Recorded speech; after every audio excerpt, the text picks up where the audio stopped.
कभी सोचा है कि ब्रह्मांड के इस छोटे से कोने में, हमारे अपने पिछवाड़े में क्या क्या छिपा है? तो चलिए आज निकलते हैं एक जबरदस्त सफर पर, अपने ही सौर मंडल के एक शानदार दौरे पर। तो ये सब शुरू हुआ करीब करीब 4.5 अरब साल पहले। तब गैस और धूल का एक बहुत बड़ा बादल, जिसे हम सोलर नेब्यूला कहते हैं, वो अपने ही वजन के नीचे दबकर सिमटने लगा। और इसी घूमती हुई डिस्क से इसके ठीक बीच में हमारे सूरज ने जन्म लिया और उसके चारों तरफ बाकी सब ग्रहों ने। और पता है सबसे हैरान करने वाली बात क्या है? हमारी अपनी आकाशगंगा मिल्की वे में जितने भी तारे हैं उनमें से सिर्फ 15% के पास ही ग्रहों का परिवार है। मतलब हमारा घर, हमारा ये सोलर सिस्टम वाकई में ब्रह्मांड की एक बहुत ही खास जगह है। तो ठीक है, सफर शुरू किया जाए। हमारा पहला स्टॉप है मिल्की वे गैलेक्सी का ओरियन स्टार क्लस्टर। समझ लीजिए ये हमारा कॉस्मिक एड्रेस है, हमारा ब्रह्मांडीय पता। इससे पहले कि हम एक एक करके ग्रहों को देखें, एक बात समझ लेते हैं। हमारे सौरमंडल के ग्रह मोटे तौर पर 2 तरह के हैं।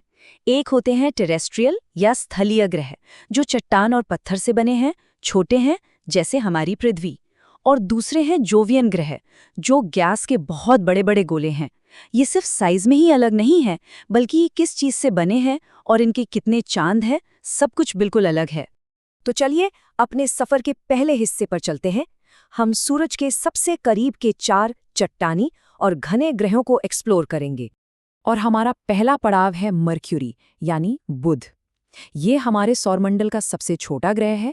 ये सूरज के इतने पास है और इतनी तेजी से चक्कर काटता है कि इसका 1 साल हमारे पृथ्वी के सिर्फ 3 महीनों के बराबर होता है। सोचिए जरा, वहां पर तो साल में 4 बार जन्मदिन मना सकते हैं। इसके बाद आता है वीनस यानी शुक्र, सौरमंडल का सबसे गर्म ग्रह। इसके घने कार्बन डाइऑक्साइड वाले वायुमंडल ने इसे एक प्रेशर कुकर जैसा बना दिया है, जहां का तापमान 867 डिग्री फ़ारेनहाइट तक चला जाता है। मतलब इतना गर्म कि सीसा जैसी धातु भी पिघल जाए। सच में एक दहकती हुई भट्टी है ये ग्रह। और इसी जलती हुई दुनिया के ठीक बाजू में है एक नखलिस्तान, पानी से भरी एक दुनिया, हमारी पृथ्वी। यहाँ मौजूद तरल पानी वो अनोखा माहौल बनाता है जो इसे ब्रह्मांड में अब तक की एकमात्र ऐसी जगह बनाता है जहाँ जीवन पनप सकता है। और हमारा आखिरी चट्टानी ग्रह है मंगल। आज ये भले ही एक सूखी और ठंडी दुनिया दिखे, लेकिन करीब 3.7 अरब साल पहले इस लाल ग्रह पर पानी की नदियां और झीलें हुआ करती थीं और इसका वायुमंडल भी नम था। तो क्या वहां कभी जीवन था? ये एक ऐसा सवाल है जो आज भी साइंटिस्ट के दिमाग में घूमता रहता है। तो चलिए अब इन जानी पहचानी चट्टानी दुनियाओं को पीछे छोड़ते हैं और एक नए इलाके में कदम रखते हैं, बाहरी सौरमंडल के विशाल गैसी ग्रहों की दुनिया में। अब ये जोवियन ग्रह भी ना 2 तरह के हैं। पहले है गैस जायंट्स बृहस्पति और शनि, जो ज्यादातर हाइड्रोजन और हीलियम जैसी हल्की गैसों से बने हैं। और दूसरे हैं आइस जायंट्स यूरेनस और नेपच्यून, जिनमें गैसों के साथ साथ चट्टान, बर्फ और दूसरे जमे हुए तरल पदार्थ भी हैं। और इस लिस्ट में सबसे पहले आता है बृहस्पति। ये सिर्फ सबसे बड़ा जोवियन ग्रह ही नहीं, बल्कि हमारे पूरे सौरमंडल का सबसे बड़ा ग्रह है, ग्रहों का राजा।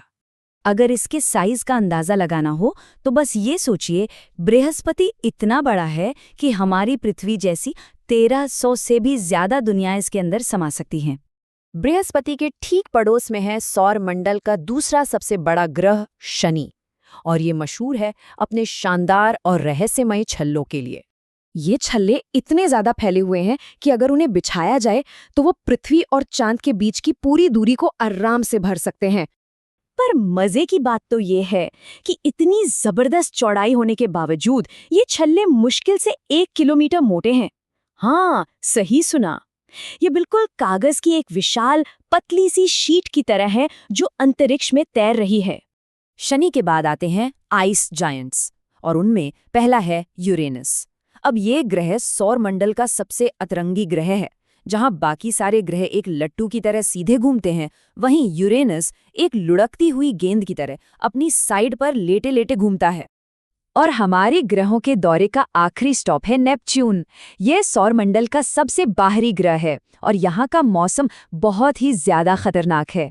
यहाँ सौर मंडल की सबसे तूफानी हवाएं चलती हैं, जिनकी रफ्तार 1200 मील प्रति घंटे से भी ज्यादा हो सकती है। तो क्या ग्रहों पर आकर हमारा सफर खत्म हो गया? जी नहीं, बिल्कुल नहीं।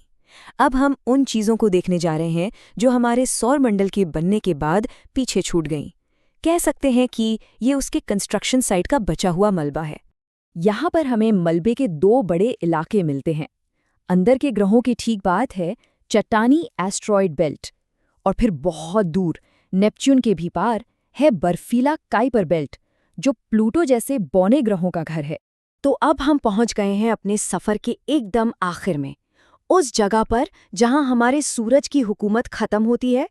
ये है ऊड क्लाउड, बर्फीले मलबे का एक बहुत बड़ा गोलाकार खोल जिसने हमारे पूरे सौरमंडल को चारों तरफ से घेर रखा है।